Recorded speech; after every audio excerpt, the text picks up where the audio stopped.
hayya 'alal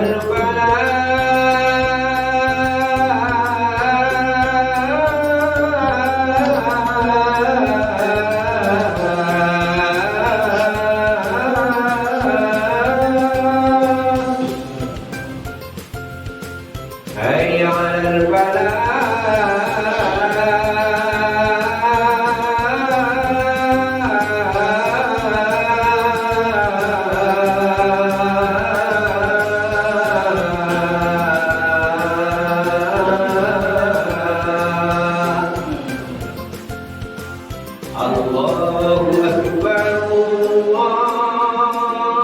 Allahu Akbar, la ilaha illallah.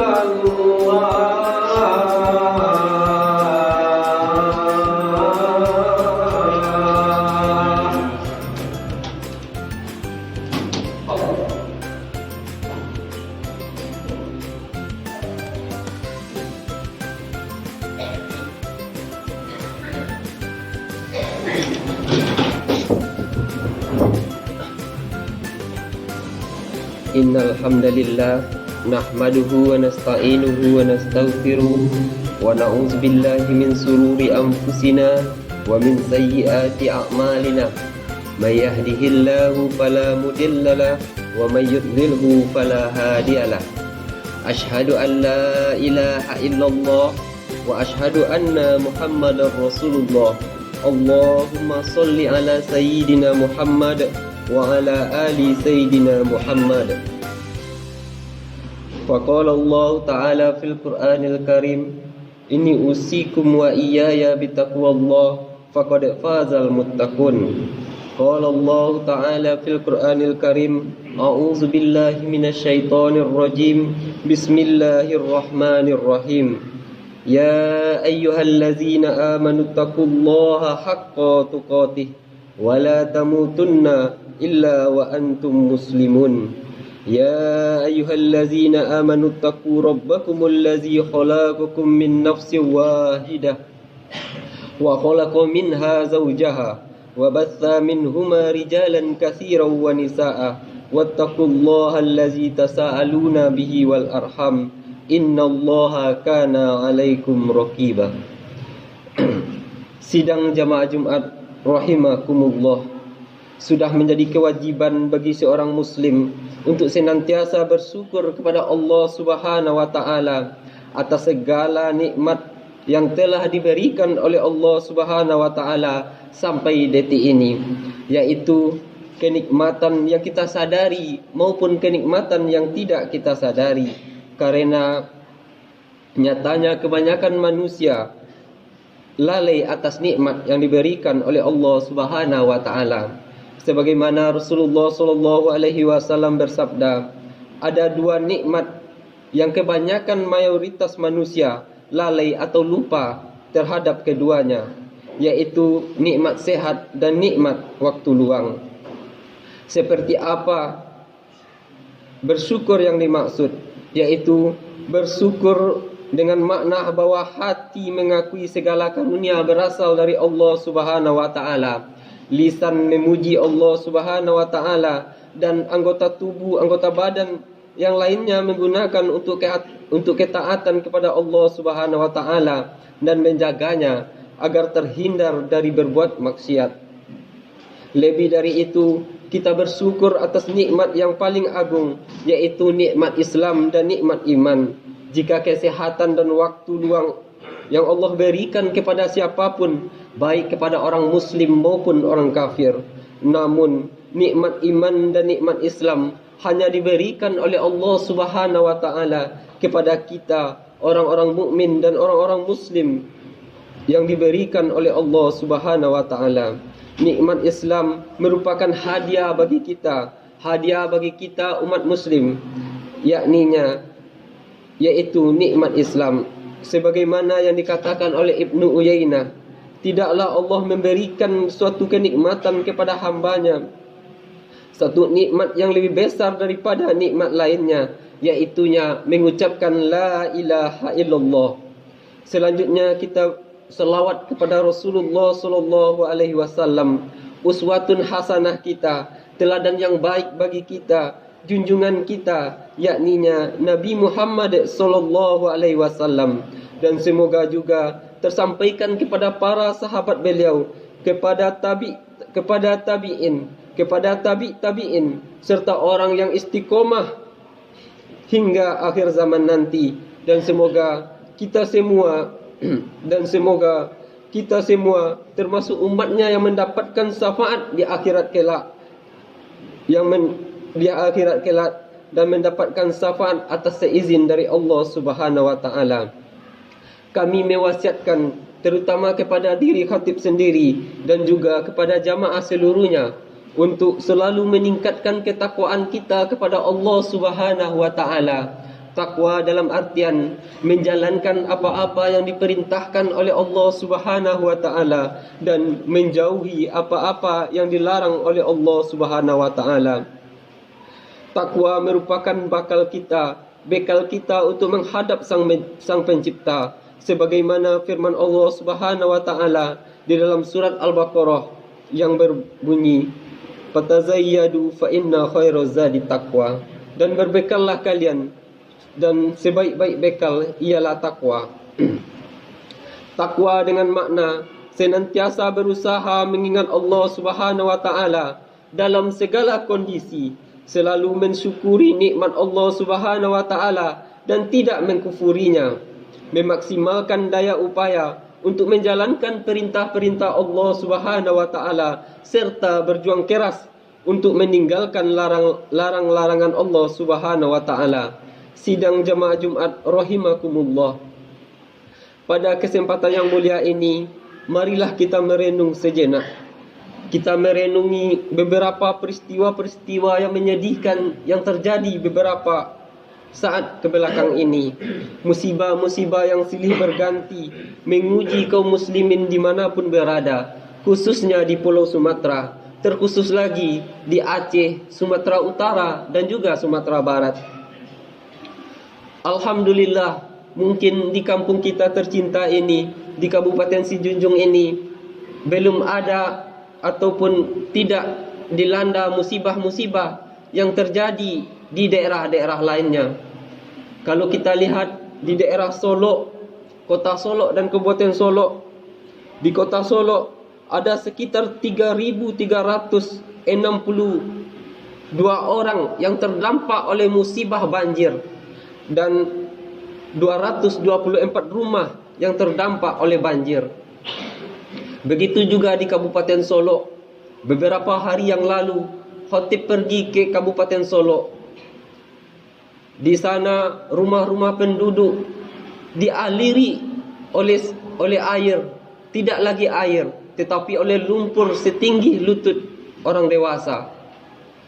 Oleh karena itu, kaum muslimin, ma'asyiral muslimin rahimakumullah, kita wajib bersyukur kepada Allah Subhanahu wa taala karena kampung kita tercinta ini masih Allah sayangi dan tidak Allah berikan musibah. Begitu juga yang terjadi di Kota Padang. Di Kota Padang setidaknya per hari ini ada 8 orang yang meninggal dunia dan 31.000 orang yang terdampak oleh banjir maupun galodo. Oleh karena itu, kita wajib bersyukur atas rahmat yang telah Allah berikan kepada daerah kita ini. Banjir maupun galodo itu tidak datang secara tiba-tiba. Itu diakibatkan oleh perbuatan-perbuatan kita. Mungkin banjir dan musibah-musibah lain diakibatkan karena kurangnya pepohonan yang menampung air hujan. Kita teringat beberapa waktu lalu daerah kita dilanda panas yang sangat terik. Namun sekarang ketika kita meminta air hujan, alhamdulillah Allah menurunkan hujan. Namun di samping hujan yang turun, kita juga dilanda oleh musibah banjir dan juga galodo dan lain sebagainya. Oleh karena itu, dampak yang terjadi oleh hujan yang sangat deras, karena tidak ada yang menampung atau yang menahan air hujan dari bukit, karena sudah berkurangnya pepohonan yang menahan air hujan, maka dilandalah daerah-daerah yang rendah oleh banjir dan tanah longsor, karena tidak kuat menahan tanah dan air hujan. Ma'asyiral muslimin rahimakumullah. Hakikat dari musibah adalah sesuatu yang menyakiti atau menyedihkan yang menimpa seseorang. Maka yang perlu diingat, apabila musibah tersebut menimpa, datang menguji seseorang, ingatlah bahwa segala yang terjadi di muka bumi ini adalah merupakan takdir dari Allah Subhanahu wa taala, dan tidak akan terjadi kecuali atas seizin Allah Subhanahu wa taala. Sebagaimana Allah Subhanahu wa taala berfirman di dalam surat Al-Hadid, yang artinya, setiap musibah ataupun bencana yang menimpa bumi dan yang menimpa dirimu sendiri, semuanya telah tertulis di dalam kitab Lauhul Mahfuz sebelum kami mewujudkannya. Sungguh yang demikian itu mudah bagi Allah. Dalam firman lain, Allah menegaskan bahawa segala sesuatu yang tidak terjadi melainkan atas seizinnya. Tidak ada suatu musibah yang menimpa seseorang kecuali atas izin dari Allah Subhanahu wa taala. Dan barang siapa yang beriman kepada Allah, niscaya Allah akan memberi petunjuk kepada hatinya.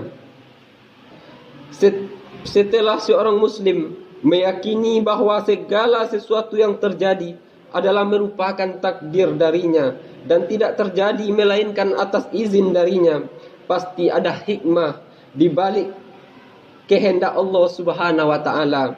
Lalu yang menjadi renungan dan introspeksi bagi kita semua selaku seorang muslim adalah apa yang menyebabkan Allah menurunkan musibah ini semua.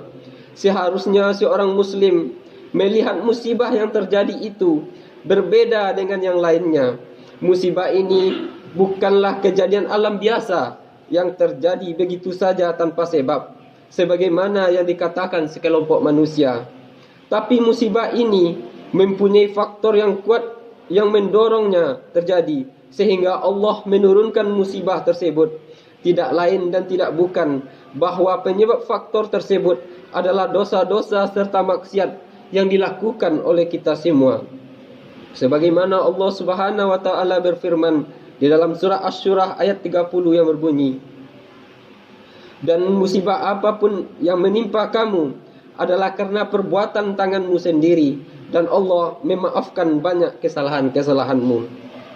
Syekh Wahab Az-Zuhaili di dalam karya Tasfirul Munir memberikan keterangan tentang ayat di atas, bahwa apa yang menimpa kamu wahai sekalian manusia dari musibah, bencana alam, penyakit, kekeringan, banjir, gempa bumi dan semacamnya, itu semua disebabkan oleh dosa-dosa dan kemaksiatan-kemaksiatan yang diperbuat. Maka pantaslah Allah memberikan hukuman sebagai peringatan sekaligus penghapus dari dosa-dosa tersebut.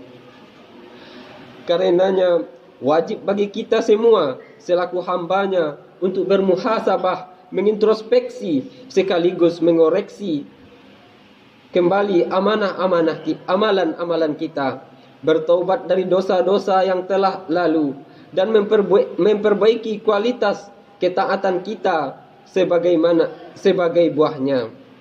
Dan semoga dengan itu semua Allah berkenan untuk mengangkat musibah-musibah ini dan menggantinya dengan yang lebih baik.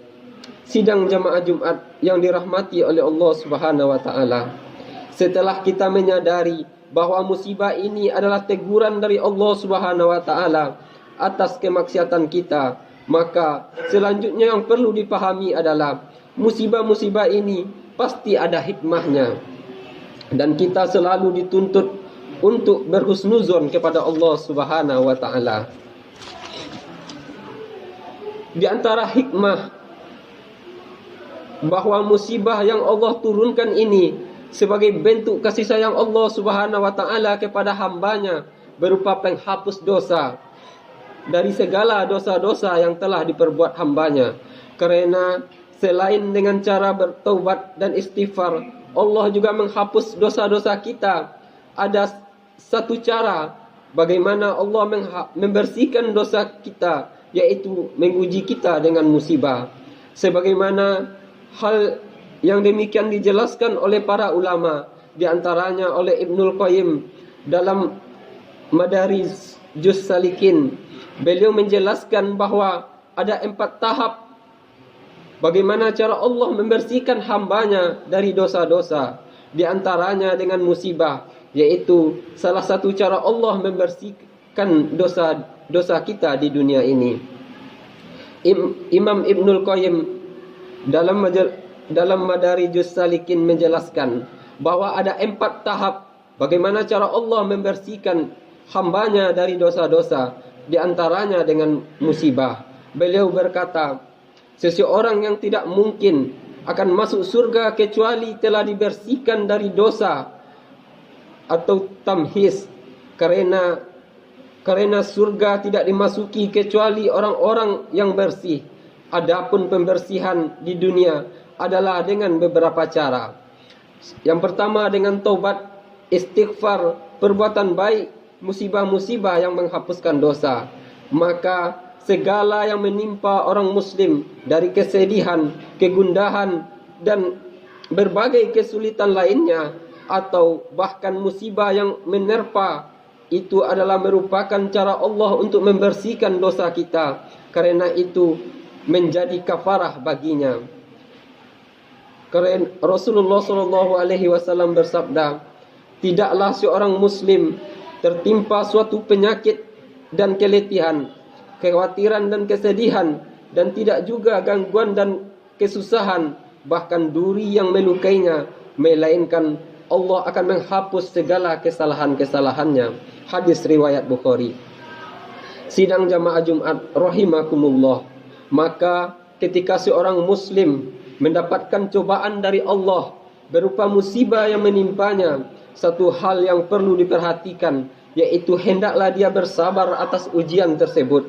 Dan ketika hamba tersebut mampu bersabar, Allah akan menjanjikan kabar gembira bagi orang-orang yang bersabar atas musibah tersebut. Sebagaimana Allah Subhanahu wa taala berfirman di dalam surat Al-Baqarah ayat 155 yang berbunyi, dan kami pasti akan menguji kamu dengan sedikit ketakutan, kelaparan, kekurangan harta, jiwa dan buah-buahan, dan sampaikanlah kabar gembira kepada orang-orang yang sabar. Bagi orang-orang yang tertimpa musibah, bagi saudara-saudara kita yang tertimpa musibah, sebaiknya dia mengucapkan kalimat istirja, sebagaimana pernyataan tauhid sekaligus menjadi pengingat bahwa kita semua adalah milik Allah Subhanahu wa taala.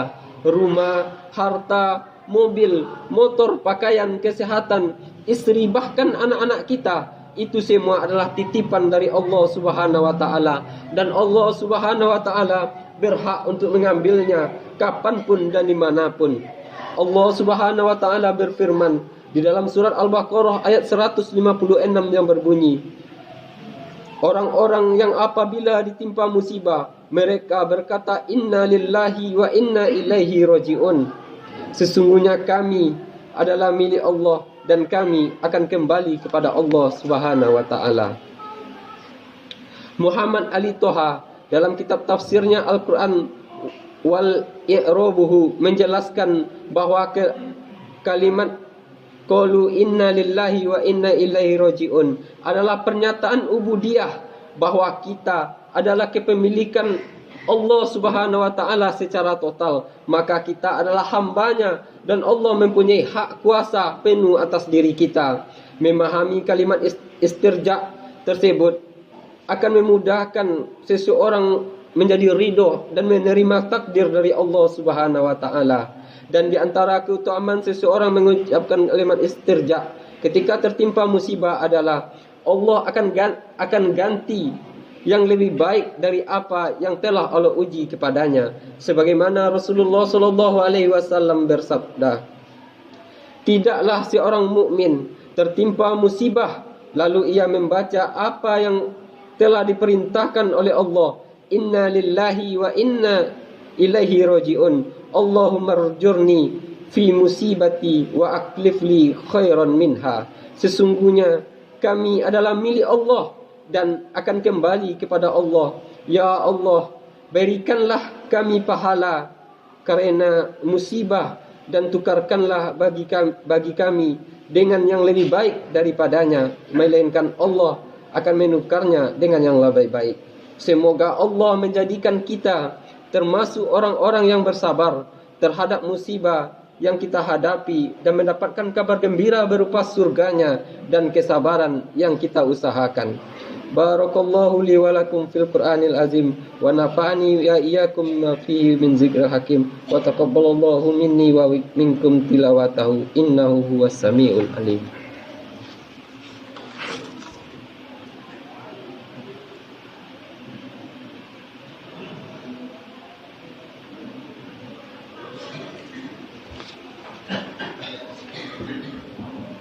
Alhamdulillahil kafa wa usolli wassallim ala Muhammadil Mustafa wa ala alihi wa ashabi ahlil wafa. Ashhadu an la ilaha illallah wahdahu la syarika lah wa ashhadu anna Muhammadar Rasulullah. Amma ba'du. Faya ayyuhal muslimun, usikum wa nafsi bitaqwallah wa'lamu annallaha wa amrukum ya'murul azim. Amaru bisolati wassalam ala nabiyil karim. Faqala innallaha wa malaikatahu yusalluna ala nabi. Ya ayyuhallazina amanu sallu alaihi wa sallimu taslima. Allahumma salli ala sayyidina Muhammad wa ala ali sayyidina Muhammad kama sallaita ala sayyidina Ibrahim wa ala ali sayyidina Ibrahim innaka Hamidum Majid. Wa barik ala Muhammad wa ala ali sayyidina Muhammad kama barakta ala sayyidina Ibrahim wa ala ali sayyidina Ibrahim innaka Hamidum Majid. Allahumma ighfir lil muslimina wal muslimat wal mu'minina wal mu'minat al ahya'i minhum wal amwat. Allahumma dafa'anna al balaa wal waba'a wal fahsya'a wal munkar wal bagh والسيوط والمختلف والشدائد والمحن وما ظهر منها وما بطن من بلادنا هذا خاصة ومن بلدان المسلمين العامة إنك على كل شيء قدير. ربنا لا تؤاخذنا إن نسينا أو أخطأنا. ربنا ولا تحمل علينا إصرا كما حملته على الذين من قبلنا. ربنا ولا تحملنا ما لا طاقة لنا به واعف عنا واغفر لنا وارحمنا أنت مولانا فانصرنا على القوم الكافرين. اللهم إنا نسألك الهدى والتقى والعفاف والغنى. اللهم احسن عاقبتنا والأمورنا وكلها وأجرنا من آخر الدنيا وعذاب الآخرة. ربنا آتنا في الدنيا حسنة وفي الآخرة حسنة وقنا عذاب النار والحمد لله رب العالمين. أقم الصلاة.